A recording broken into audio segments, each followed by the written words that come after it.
down the order, and the British fans will love that one, watching McWilliams come through the order. And he got past Roberts as well, so Roberts has slipped back from place, or McWilliams has got past him. There is Gary McCoy, front row starting.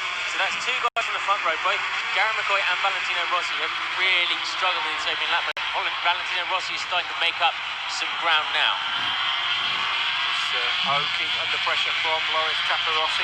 It's still Laconi leading as they head down into Melbourne for the very first time. This tight right-hander, the car circuit they call it. And there you can see the two Suzuki bikes of Roberts and Aoki lining up 6th and 7th, but Laconi from Baross.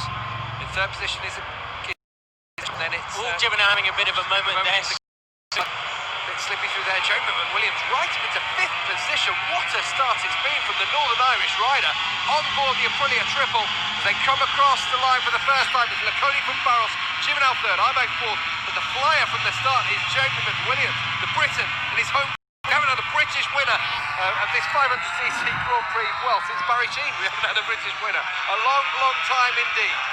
Yeah, and the Aprilia team were all pretty confident going into this race because it's a track that doesn't favour outright top speed. He suffered at both Italy, Mugello, and in Catalonia just for sheer outright top speed. But here, it doesn't matter. He can keep the flow going on, but it wasn't really working in practice. They couldn't get the setup quite right. That was why he qualified so far down. Both of the Aprilias really struggling in the dry here, but the wet is a different matter. It's all about keeping the speed up, keeping it nice and smooth as you go through the corners, which is what these guys are doing now. Sete Gibbon now running a little bit wide there. Aoki going well wide. These guys still haven't quite worked out their braking market.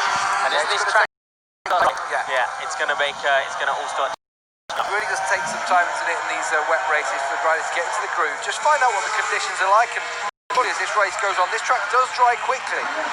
These Northern European tracks are really made for when it rains. They do dry out rather quickly. So, there's no rush for anyone at the moment. Here comes Valentino Rossi up on the side of Loris Capirossi as they go into the S's. And through Rossi goes. He moves up a couple of positions, but it's been a shocking start for him. Here comes Baross, here comes. Does he get up the inside? I think so. Oh, it's so. Through the Melbourne Loop, Alex Baross, the Brazilian, claims the lead. Could he be on course for a second victory in 2 races? Baross from Laconi now. That Honda Pons machine. He obviously feels he can go a little bit faster in these conditions. Sete Gibbon was just starting to close in on them, and Baross feeling pretty confident out there at the moment. You can see that his third lap closed up just a little bit. Baross eager to quarter wings here, pulling away from the cones slightly as we head down into red there they go. McWilliams still in 5th spot. Great start from him. Great start from Laconi as well, from 10th on the grid. But he's just losing touch slightly with Alex Baross. They go around and down into the corner. A day like this one of the fastest corners as well as they go down into the hole. And indeed riding on a knife edge in these conditions. As far as championship goes, out to Alex Baross. As far as championship goes so far, the guy that's gained most of this at the moment is Norafime Abe, who's sitting in 4th position. He's currently 3rd in the standings with 91 points to Kenny Roberts' 125, and he'll be looking to get a good result here just to bring himself back up. He's also trailing Carlos Checa by 20 points, and Checa not featuring very much at the moment in this race. Anything of the 2 Yamahas of himself and Biaggi, 2 factory Yamaha bikes. Can't even see them in the top of the screen there. No, here's Norikabe on another Yamaha, of course, on the antenna dress, Dantine Yamaha. Of course, his hair trailing in the wind as he goes through the S. So, Abe in 4th, but Williams still in 5th, but he's not losing touch. And as you say, they are pretty maybe down on power on some of these 4-cylinder bikes, but on this track, he really doesn't make too much of it. In the wet, it's pretty much the most level playing field you could hope for in these 500cc class races with a couple of different the 3 different engine configurations we've got going on, because obviously the triple is out there at the moment, the Modena's bike in the hands of Anthony Gobert for this weekend. There is our reigning world champion, Alex Cribier. He's not always been one, has he, for the wets, Cribier, and it's not been the greatest season for him so far. Just that victory, of course, in Paul Ricard early on in the season. That was a good win. That was a classic win by Alex Cribier, but he's just not gelled with this new Honda. None of the riders really. Alex Baross there is riding on a year-old bike at the moment, and they seem to be putting, both him and his teammate Loris Capirossi seem to be putting that to better use than those guys currently riding the latest model bike, which which includes obviously Valentino Rossi as well, and we'll see how he's doing at the moment. If you look at the top of his spin, you can see now he is just behind Kenny Roberts, so starting to make his way up. I'd actually expect more from Kenny Roberts in these kinds of conditions. Usually expect him to be up right at the front in the wet, but as we say, it's a long, long way to go. 30 laps of this race, of course. So it's not all done and dusted. Looks as though I hope he ran it through a little bit wide. He's going through there. I just don't think he knows where he's going there. Maybe he sees something in the distance and decides he wants to chase it. But there's your race leader at the moment. They come down under the Dunlop Bridge, head towards the S's now, hard on the brakes. This is what they call the car park section, because there's an S's and two tight hairpins as well. After a really fast-flowing circuit, it does break the rhythm of the riders up somewhat. There is Valentino Rossi, of course, the reigning 250cc world champion. His debut season, he has impressed us on occasion, flashes of brilliance. Let's have a look at what he's done so far, actually. His first 2 rounds of DNF, both ones. Remember, the first round we had at Welcome, he was out quite early on in that race, but those three podiums he's had, 3 third places in Spain, Jerez, in France, and just 2 rounds ago in Catalonia, shows that he's definitely managed to transfer that talent up onto the bigger bikes, but we just really haven't seen the best of him yet, I don't think. He's got a long career ahead of him. There's Motogp in 4th spot, just behind Jamie McWilliams as well. Not losing touch. We've got a front group here of 7 of any of these riders, so can have a chance. So the graphic there, 25.5 laps remaining in this race. They go through the old hairpin. The front 4 do seem to be bunching up slightly. Baross certainly isn't pulling away at the moment. Laconi, we thought for a moment that he had been able to get away from the Frenchman, but Laconi's still in touch with Baross. Rossi just bringing up that front 7. Just behind him is Noburatsu Aoki. It's Baross leading into the S's from Regis Laconi. Just behind him, Sete Gimeno, who's plying his trade slowly but surely, isn't he, in this race? He's getting along very, very well indeed. Yeah, Gimeno needs a good result to get something out of this year. He's had a torrid start to the season. He's looking slightly more like his old self at the moment, yeah. And now we've got a front 5 actually all bunched up together. Jeremy Williams has joined the party. Baross leads in towards the final hard-braking zone.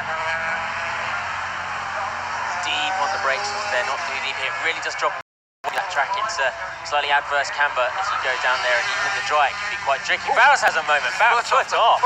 Just trying to change gear then, and his foot slipped off the foot peg. Head down into Redgate. Doesn't seem to affect him too much at the moment. And Baross, it looks like Roberts has got through on McWilliams and up into 5th spot. So Roberts, as we expected, starting to make an impression on this race, starting to edge his way through towards the front. The championship leader at the moment, of course. The only man to have won more than 1 race, actually, so far this season. He's won 3 of those. These are his conditions. I think maybe McWilliams made a bit of an error, because you can see the gap hasn't actually closed really between Roberts and Arbe, especially going down Crenna curves. Roberts has made up a little bit of room now, but looks like maybe McWilliams had a problem coming out of the final corner. He lets Roberts pass, but yeah, it's definitely good to see him start to show the form we expected him in the wet.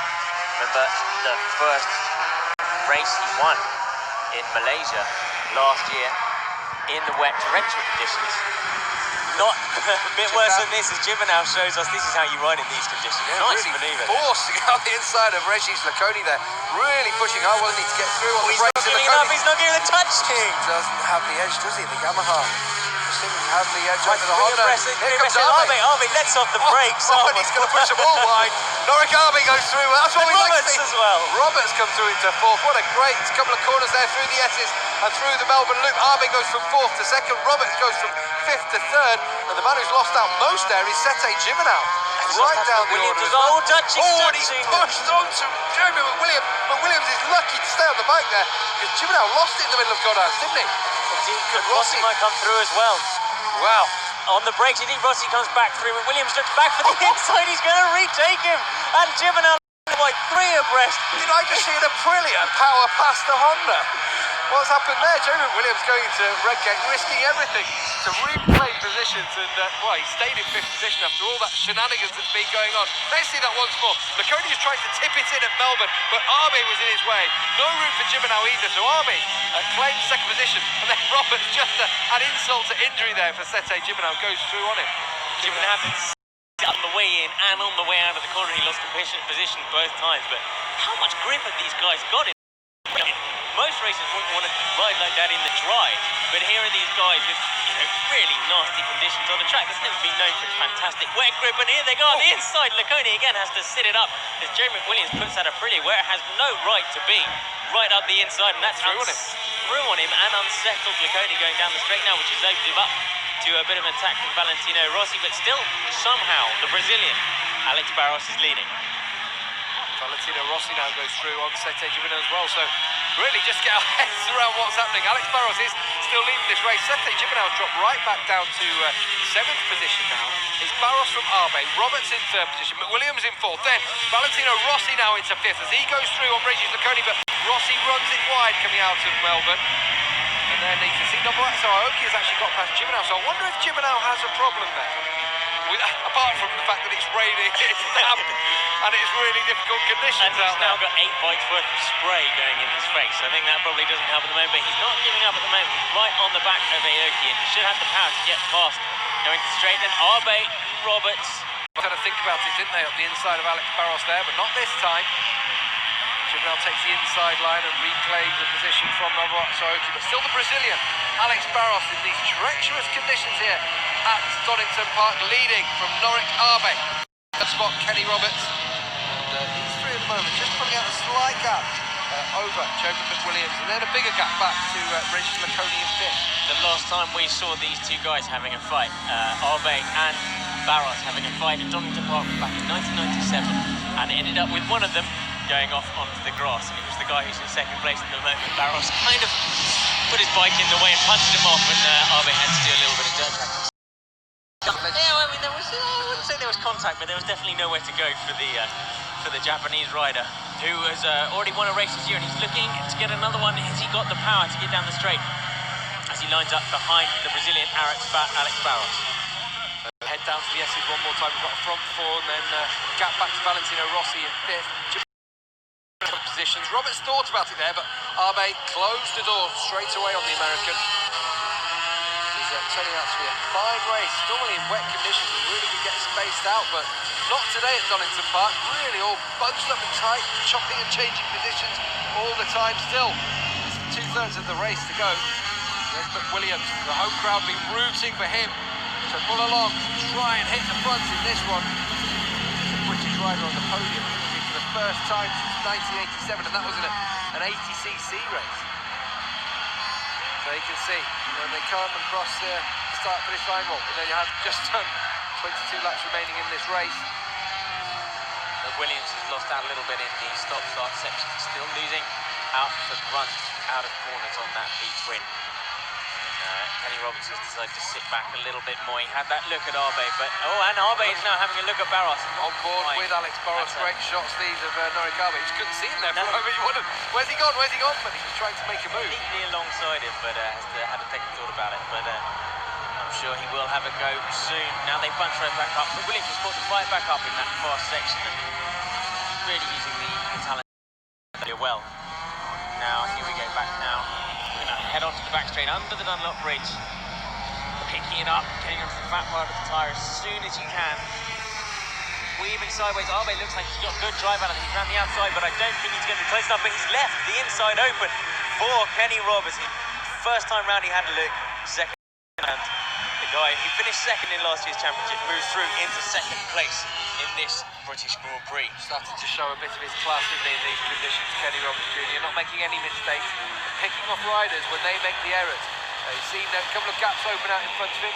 At that time at the S's, before that it was at Melbourne when he went through on Sete Gibino, and he's just feeling his way into the race gradually. The championship leader looking very good here indeed. I wouldn't be surprised if he made a move soon on Alex Baross. But Baross hasn't made too many mistakes. Saw his foot slip off the foot peg a couple of times. And the Honda pods get the team look on. There's crew chief Ramon Forcada. The pods, of course, as well. Watches on from pit wall, but Roberts does make the move through and into the lead. Zootsman leads the British Grand Prix. I would have thought he would take a little bit longer to do that, maybe sized up Alex Baross for a bit longer, but he obviously knows what he's doing. He obviously feels like he's got the grip and he's got the pace, and already he's making a move, just like Jeremy McWilliams. Watch out for this at the old hairpin. The old hairpin, very nicely done. Puts that Aprilia completely in the way, block pass. Now he's on the back of Alex Baross. He doesn't want to see Kenny Roberts get away and streak off into the distance. He wants to stay with him, but Roberts now looks to be the man with the pace. Slight gap opening up between Roberts and Baross, but Williams has seen that, reacted to it straight away, didn't he, by going through on Arbe. See, Regis Laconi has dropped right off the pace now, was leading the race. Williams so much corner speed there. He gained a good bike length just in that one sort of 20-meter period, and he's now really pushing up on the back of Alex Bradley. I just don't think he's got the pace. Doesn't have it down the straight here, is he? He'll get close enough to make the move. He's going to have to do it in that fast part of the track, where he can carry the corner speed on that, brilliant. He's tight in behind Alex Barros now.